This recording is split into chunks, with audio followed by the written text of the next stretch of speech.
Assalamualaikum warahmatullahi wabarakatuh. Perkenalkan, nama saya Arif Rahman Hakim dengan NIM 17066210719 dari Universitas Negeri Jakarta. Di sini saya akan mempresentasikan hasil dari praktik kerja lapangan pada KP Lukmanul dan Muslim dan KP Ladiman Novita dan rekan. Daftar isi pendahuluan. Pertama, latar belakang PKL. Kedua, tujuan PKL. Ketiga, manfaat PKL. Empat, pelaksanaan PKL. Lima, proses pelaksanaan PKL. Yang kedua, bab 2 tinjauan umum 4 PKL. Yang pertama, profil perusahaan. Kedua, struktur organisasi perusahaan. Yang ketiga, bidang usaha perusahaan. Bab 3 pelaksanaan PKL. Yang pertama, bidang kerja. Yang kedua, pelaksanaan kerja. Yang ketiga, kendala yang dihadapi. Yang keempat, kesenjangan pengetahuan dan keterampilan. Yang kelima, kontribusi praktikan bagi 4 PKL. Yang keempat, penutup. Itu ada kesimpulan dan rekomendasi. Latar belakang teknologi kecerdasan buatan atau AI berkembang pesat memicu pro dan kontra di kalangan masyarakat. AI memudahkan pekerjaan, namun juga menimbulkan ketakutan akan pengangguran lapangan pekerjaan. Universitas sebagai pembentuk SDM harus meningkatkan kualitas sumber daya manusia untuk memenuhi standar dunia kerja. Program praktik kerja lapangan seperti yang dilakukan oleh Universitas Negeri Jakarta membantu mahasiswa mengembangkan kemampuan dan daya saing di dunia kerja. Adapun tujuan PKL yaitu untuk mempersiapkan diri praktikan dalam menghadapi dunia pekerjaan yang sesungguhnya. Yang kedua, menambah wawasan yang belum didapatkan di dunia perkuliahan. Yang ketiga, untuk meningkatkan kualitas sumber daya manusia. Adapun manfaat yaitu pertama, untuk membuka pintu kerjasama antar instansi dengan universitas. Yang kedua, menambah relasi praktikan di dunia kerja. Yang ketiga, menemukan perbedaan yang terdapat antara teori yang diperoleh dalam dunia perkuliahan dengan aplikasinya dalam dunia pekerjaan, termasuk memperoleh pengetahuan baru yang belum didapat pada dunia perkuliahan. Selanjutnya ada empat pelaksanaan. Yang pertama ada KP Lukmanul dan Muslim, nama badan usaha KP Kantor Akuntan Publik Lukmanul dan Muslim, alamat Lukas Sapoy, Jakarta Garden City, Jalan River Garden Boulevard nomor 36A, 13910, daerah posisi Ibu Kota Jakarta, Jawa. Email kpabdulmusib@gmail.com, periode 19 Februari 2024 sampai dengan 30 Juni 2024. Yang kedua ada Kantor Akuntan Publik Lukmanul dan Muslim, di mana kita dan rekan. Yang membadan usaha Kantor Akuntan Publik, di mana kita dan rekan. Alamat Gedung Geraha Biru, lantai 2, Jalan Raya Pondok Gede, Plaza nomor 2, Pondok Gede, Bekasi 171411 Indonesia. Email info@awalnet.co.id. Periode 18 Juli 2024 sampai dengan 31 Desember 2024. Adapun proses pelaksanaan yaitu persiapan membuat surat permohonan PKL yang akan ditujukan kepada perusahaan. Selanjutnya mengikuti proses proses rekrutmen dari perusahaan. Selanjutnya, pelaksanaan kegiatan melakukan praktik kerja lapangan sesuai ketentuan prodi yaitu minimal 10 bulan untuk 2 semester. Praktikan sudah mementaskan dari tanggal 19 Februari 2024 sampai dengan 31 Desember 2024. Terakhir, penyusunan laporan. Penyusunan laporan PKL dimulai sejak pembimbingan pertama yaitu di bulan November 2024 sampai dengan Desember 2024. Yang umum rapat pelaksanaan sejarah KP Lukmanul dan Muslim. KP Abdul Musim CPA dibuat pada tahun 2018 memiliki izin angkutan publik berdasarkan Surat Keputusan Menteri Keuangan Republik Indonesia Nomor 196 garis miring KM .1 2018 tertanggal 19 Maret 2018.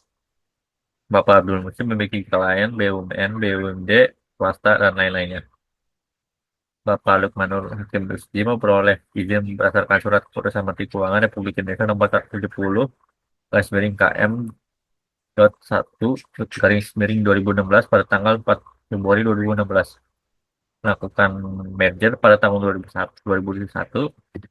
KP Lukmanul dan Muslim didirikan melalui akta notaris nomor 7 pada tanggal 20 Agustus 2021 yang disahkan oleh notaris Nurbeti Ismail di Jakarta Selatan dan memperoleh pengajuan melalui surat keputusan Menteri Keuangan nomor 1351 garis miring 1 garis miring 2021 tanggal 12 November 2021. KP Lukmanul Muslim dipimpin oleh Bapak Lukmanul Hakim Rusdi sebagai managing partner dan Bapak Abdul Muslim sebagai partner. Sejarah Kapela di Manopita dan rekan yang awalnya Kapela di Manopita yaitu kantor akuntan publik Jana di dan rekan yang merupakan pemerintah antara Dr. Ladiman Novita dan Dr. Ladiman Jais, TPA dan Dr. Jan Kusda, TPA. Kemudian Novita Budi Satya, TPA BKP, bergabung dengan berbagai kemitraan. Perusahaan tersebut terdaftar di Panitiaan Pengadilan Negeri Niaga HAM Jakarta Pusat nomor 43 2003 tanggal 6 Mei 2003. Dr. Jan Nousda, CPH memutuskan untuk pensiun dari kegiatan sebagai akuntan publik dikarenakan beban kerja yang tinggi. Dr. Ladiman Jais, CPA dan Novita Budi Satya, CPA BKP memutuskan untuk mengubah nama perusahaan menjadi KP Ladiman Novita dan rekan. Memperoleh izin dari Kementerian Keuangan Republik Indonesia sebagaimana ditunjuk dalam Keputusan Menteri Keuangan Republik Indonesia nomor 914 garis miring KM dot 1 garis miring 2014. Perusahaan ini dibentuk dengan akta notaris Mary Christina Sitohang nomor 6 pada tanggal 12 September 2014. Pada tahun 2016, Ladiman Jais meninggal dunia. Meninggalnya Dr. Ladiman Jais, CPA membuat mitra saat ini yaitu Novita Budi dan juga Muhammad Nasir memutuskan untuk terus menggunakan nama Ladiman. KP Ladiman Novita dan rekan telah memperoleh lisensi baru dari Kementerian Keuangan Indonesia seperti yang ditunjukkan dalam Keputusan Menteri Keuangan Republik Indonesia nomor 222 garis miring KM 1 garis miring 2017. Perusahaan juga memperoleh izin umumnya dengan akta notaris Mary Christina Sitohang sarjana hukum nomor 2 pada tanggal 15 Maret 2017. KPLNR dipimpin Bapak Nasir sebagai manajer partner dan Ibu Novita sebagai Novita Budi sebagai partner. Adapun visi misi dari KPL Lukmanul dan Muslim yaitu visi menjadi salah satu kantor akuntan publik yang mempunyai reputasi baik, berintegritas tinggi, profesional serta memiliki independensi yang dapat diandalkan dalam menjalankan penugasannya. Selanjutnya ada beberapa misi dan ada juga budayanya. Budaya KPLNR yang pertama ada building relationship, yang kedua ada honest assessment, dan ketiga ada practical social. Struktur organisasi KP Lukmanul dan Muslim ini dapat dilihat pada slide yang pertama. Yang di atas paling atas managing partner dan partner. Bahwa kedua orang tersebut ada manager dan supervisor. Di bawahnya lagi ada administrasi atau umum. Di bawahnya lagi ada marketing. Di bawahnya lagi ada anggota tim. Di paling atas yaitu ada senior auditor dan di bawah junior auditor. Selanjutnya struktur organisasi KPL di mana kita dan rekan. Yang paling tinggi yaitu managing partner, di bawah partner, lalu ada senior accounting, sekretariat, dan senior auditor. Senior accounting membawahi junior accounting dan anggota tim, senior auditor membawahi junior auditor dan anggota tim. Bidang usaha KP Lukmanul dan Muslim itu ada satu audit umum, audit investigasi, audit kepatuhan, audit kinerja, dan audit intern. Selanjutnya ada bidang usaha KPL di mana kita cadangkan yaitu audit umum, jasa pajak, jasa akuntansi. Bab 3, pelaksanaan PKL. Adapun selama masa praktikan di KPL Lukmanul dan Muslim dan KPL di mana kita yaitu melakukan perhitungan dan korban penipuan investasi. Yang kedua melakukan persiapan awal pemeriksaan audit. Yang ketiga melakukan pemeriksaan terhadap akun kas dan bank. Yang keempat melakukan pemeriksaan terhadap akun aset tetap. Yang kelima melakukan pemeriksaan terhadap akun persediaan. Yang keenam membuat kertas kerja konsolidasi. Yang ketujuh memproseskan pembuatan surat pemerintah tahunan badan. Yang kedelapan mempraktikkan membuat audit laporan proyek dana hibah. yang dengan mau lakukan pembukaan dengan sistem pengaduan aja. Untuk melakukan perhitungan dan tingkat korban penipuan investasi yaitu diawali dengan surat penawaran bila apabila klien setuju akan lakukan permintaan data. Setelah di data diterima akan dilakukan pengelolaan data.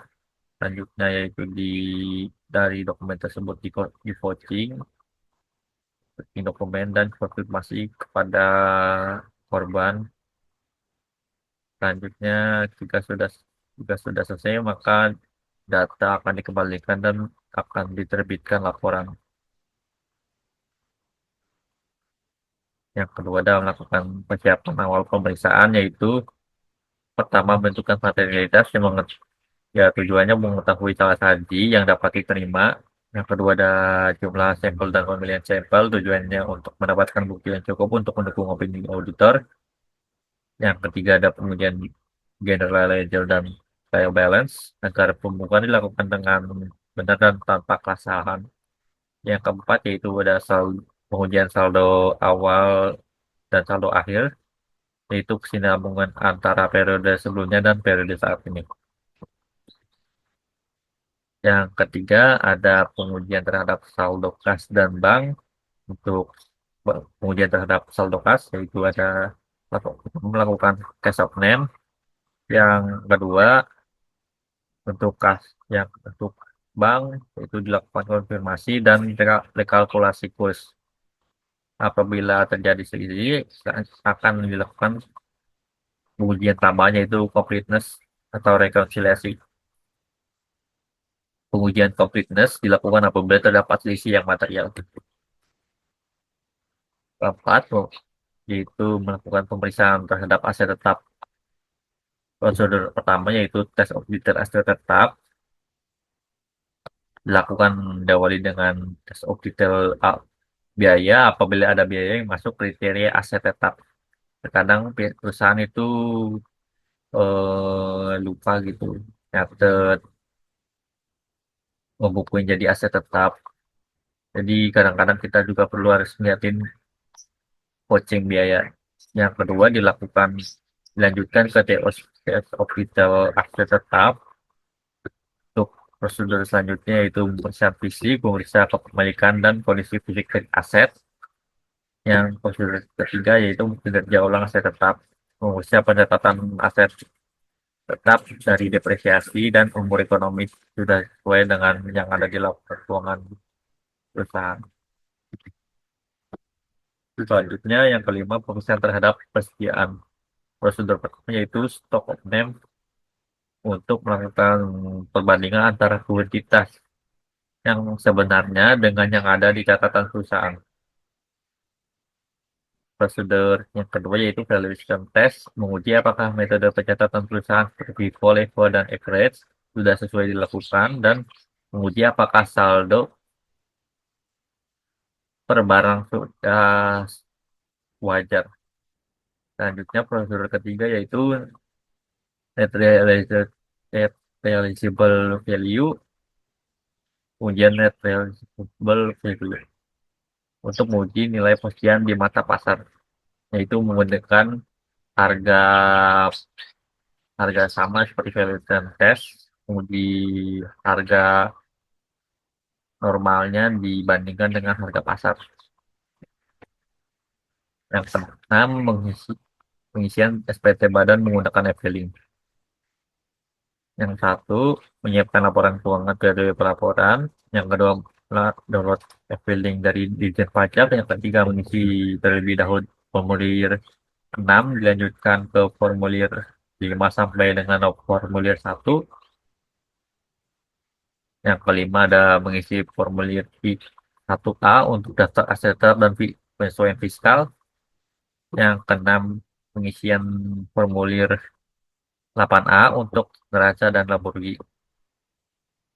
Yang ketujuh, yaitu untuk melampirkan dokumen laporan keuangan dan dokumen lainnya. Yang terakhir, kirim dokumen. Nah, bidang kerja selanjutnya yang ketujuh, yaitu audit dana hibah. Diawali dengan surat permintaan, surat penawaran dan permintaan data. Selanjutnya, tahapan selanjutnya yaitu pemahaman kontrak hibah seperti besarnya hibah, terus tujuan dilakukannya hibah, dan lain sebagainya. Selanjutnya yaitu vouching biaya. Karena sebenarnya dari proyek ini itu nggak ada pendapatan selain dari dana hibah, maka komponen paling prosedur yang paling besar yaitu untuk melakukan vouching biaya. Biasanya sih sampelnya paling banyak di sini vouching biaya daripada audit audit umum biasa. Selanjutnya tahapan selanjutnya yaitu membahas temuan kepada manajemen. Yang terakhir penerbitan laporan. Yang kedelapan, pembukuan dengan software Kledo dan Cahir. Ya, pertama-tama KP akan melakukan pembuatan surat penawaran kepada klien yang akan diberikan jasa akuntansi dilanjutkan dengan surat permintaan data. Lalu selanjutnya akan dibukukan dan akan dianalisis biaya per bulan dibandingkan bulan-bulan sebelumnya apabila ada perbedaan. Selanjutnya, jika sudah selesai, laporannya akan diberikan oleh senior accounting untuk dilakukan review. Yang ke-9, membuat kertas kerja konsolidasi. Konsolidasi dilakukan apabila perusahaan memiliki modal 50% per satu dari ekuitas anak. Setelah proses audit menuju finalisasi, laporan maka akan selanjutnya dilakukan konsolidasi sesuai dengan yang diajarkan di bangku perkuliahan praktikan membuat daftar laporan konsolidasi dari laba rugi, selanjutnya ke aset, dilanjutkan ke utang, dan terakhir modal. Kendala yang dihadapi yaitu pertama, kelelahan melakukan praktikan di bidang jasa konsultan dituntut untuk membuat laporan cepat dan akurat. Yang kedua, ada informasi yang tidak praktikan ketahui, yaitu minimnya pengalaman, terutama software akuntansi membuat praktikan perlu adaptasi. Cara mengatasi kendala yaitu manajemen waktu, melakukan estimasi pembukuan per jam dan dibuatkan target yang lebih tinggi dari pembukuan sebelumnya. Cara mengatasi kendala ya selanjutnya itu manajerkan pikiran seperti melakukan hobi-hobi yang disukai akan buat refreshing. Selanjutnya kesenjangan pengetahuan dan keterampilan yang diperoleh dengan yang ada di lapangan. Pada bangku perkuliahan, praktikan diajarkan apabila kepemilikan modal induk pada anak melebihi 50%, maka laporan diwajibkan dikonsolidasi. Namun pada praktikannya, menurut Bapak Abdul Musim, laporan konsolidasi tidak diwajibkan dikarenakan menggunakan SKKN. Kontribusi praktikan bagi PKL yaitu membuat rumus depresiasi yang rekon dengan sistem akuntansi untuk senior accounting. Yang kedua yaitu membagikan ilmu kepada praktikan lain. Bab 4 kesimpulan. Saat ini teknologi kecerdasan buatan sangat canggih yang dapat menggantikan manusia apabila manusia tidak melawan. Peningkatan sumber daya manusia penting untuk melawan dan mengimbangi teknologi kecerdasan buatan ini. Untuk itu adanya program praktikan kerja lapangan ini agar meningkatkan sumber daya manusia. Praktikan melaksanakan praktik kerja lapangan atau PKL dari tanggal 19 Februari sampai dengan 30 Juni 2024 pada kantor akuntan publik untuk Manado musim dan dilanjutkan pada Kapela di Marfita dan Rekan 18 Juli 2024 sampai dengan 31 Desember 2024. Praktikan ditempatkan di bagian auditor intern di bawah junior dan senior auditor. Selama masa praktikan kerja lapangan menjadi auditor, praktikan melakukan tugasnya 1 sampai 9 yang sudah dijelaskan.